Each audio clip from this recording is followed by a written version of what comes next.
a souvent dit qu'une centrale nucléaire, ce sont des barres qui chauffent, qui transforment de l'eau en vapeur, qui font tourner une turbine, qui font tourner un alternateur, qui produit de l'électricité.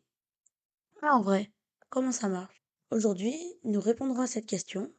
Nous parlerons du sujet des déchets nucléaires et nous parlerons de la fusion et de la fission.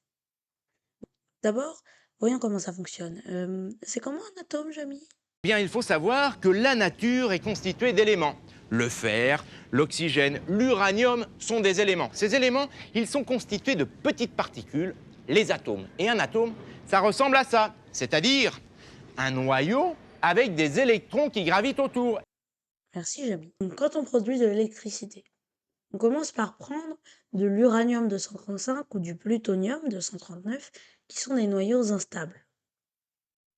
En leur bombardant un neutron, ils n'arrivent pas à le digérer et donc explosent et se séparent en deux.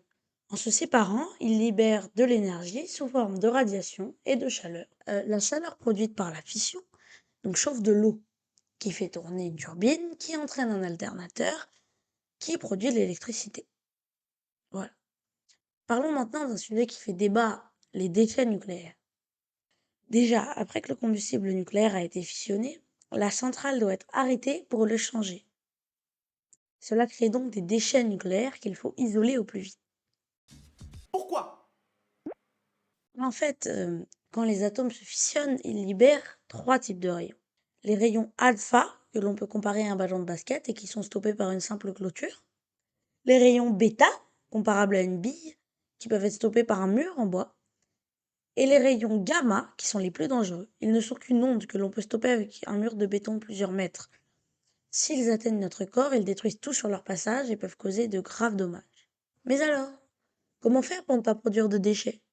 Il existe une autre technique que la fission, la fusion.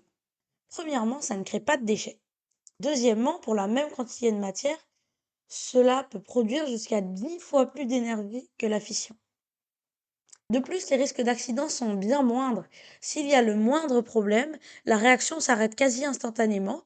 Il n'y a donc pas de risque d'accident comme à Tchernobyl ou Fukushima. Alors le seul problème, parce qu'il faut bien un problème, c'est que c'est super dur à mettre en place.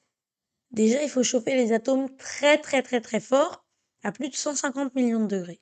Alors, pour cela, la technique la plus utilisée actuellement et la plus en vue est celle du confinement magnétique. On utilise un champ magnétique qui va faire aller très vite des atomes, ce qui va leur permettre de chauffer très fort et de fusionner. D'ailleurs, pour produire un champ magnétique assez puissant, on utilise la supraconduction. Je vous invite donc, si vous avez rien compris et rien retenu à mon dernier exposé, d'aller le regarder. En fusionnant, il libère une grande quantité d'énergie. En février 2022, des scientifiques ont réussi à maintenir la fusion pendant plus de 5 secondes, ce qui n'avait jamais été fait auparavant. Je crois qu'on a tout vu. Merci d'avoir regardé et au revoir.